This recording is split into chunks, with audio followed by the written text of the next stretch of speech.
Destri Damayanti saat ini menjalankan tugas sebagai pejabat gubernur sementara atau PGS Bank Indonesia. Penugasan tersebut dilakukan setelah Peri Warjio mengundurkan diri pada 25 Juli 2026. Sebelumnya, Destri menjabat sebagai Deputi Gubernur Senior Bank Indonesia. Dengan status sebagai PGS Gubernur BI, Destri menjalankan tugas-tugas strategis Bank Sentral. Mulai dari mengawal kebijakan moneter, menjaga stabilitas nilai rupiah, memastikan kelancaran sistem pembayaran, hingga menjaga stabilitas sistem keuangan bersama pemerintah dan otoritas terkait. Nama Destri kemudian disebut-sebut sebagai salah satu sosok yang layak menjadi Gubernur BI definitif. Spekulasi tersebut semakin menguat setelah Presiden Prabowo Subianto menghadiri acara akad massal 62.000 unit kredit pemilikan rumah atau KPR subsidi serta penyaluran kredit usaha rakyat atau KUR perumahan senilai Rp880 miliar di Kabupaten Batang, Jawa Tengah. Dalam acara tersebut, Presiden Prabowo meluruskan penyebutan jabatan Destri. Prabowo menegaskan bahwa Destri bukan lagi hanya Deputi Gubernur Senior BI. Namun, saat ini menjalankan tugas sebagai pejabat gubernur sementara. Setelah meluruskan jabatan tersebut, Prabowo kemudian melontarkan candaan kepada para tamu undangan. Prabowo menanyakan apakah Destri dinilai layak menjadi Gubernur BI yang baru. Pernyataan itu memunculkan perhatian karena dianggap sebagai sinyal dukungan terhadap Destri. Namun, Prabowo segera menegaskan bahwa keputusan tidak berada di tangan Presiden semata. Menurutnya, proses penetapan tetap bergantung pada DPR. Lalu, bagaimana mekanisme pemilihan Gubernur BI? Mengacu pada Undang-Undang Nomor 23 Tahun 1999 tentang Bank Indonesia yang telah mengalami perubahan melalui Undang-Undang Nomor 4 Tahun 2023 tentang Pengembangan dan Penguatan Sektor Keuangan atau P2SK, Presiden memiliki kewenangan mengusulkan calon Gubernur BI. Namun, calon yang diajukan Presiden harus mendapatkan persetujuan dari Dewan Perwakilan Rakyat atau DPR. Calon Gubernur BI kemudian menjalani uji kelayakan dan kepatutan atau Fit and Proper Test di Komisi 11 DPR. Ketentuan tersebut diatur dalam Pasal 41 Ayat 1 Undang-Undang Bank Indonesia.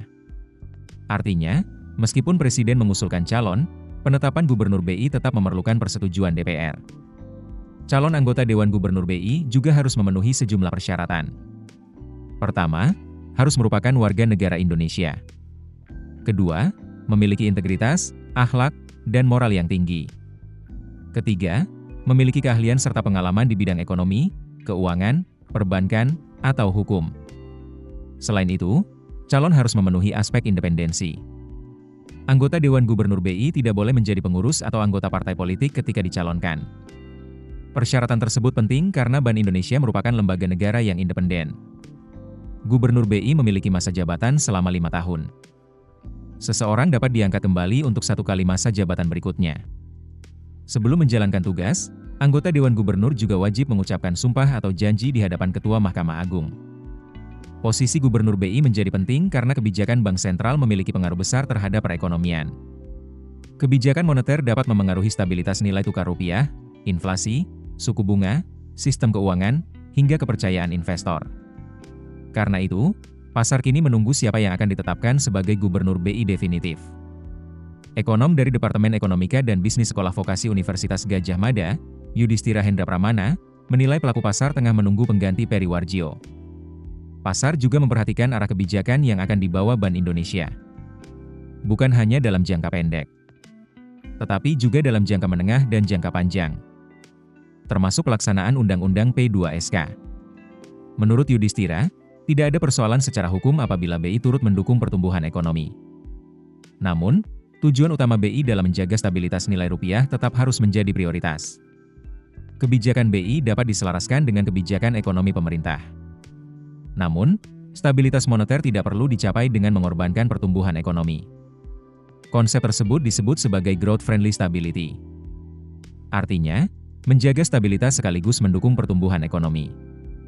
Yudhistira juga menilai pemerintah perlu segera menetapkan Gubernur BI definitif. Sosok yang dipilih harus memiliki kapasitas, kredibilitas, serta pengalaman yang kuat. Hal ini diperlukan untuk menjaga kepercayaan pasar di tengah ketidakpastian ekonomi. Selain itu, independensi Bank Indonesia harus terus dijaga. Independensi tersebut mencakup 5 aspek, yaitu independensi tujuan, instrumen, personalia, anggaran, dan akuntabilitas.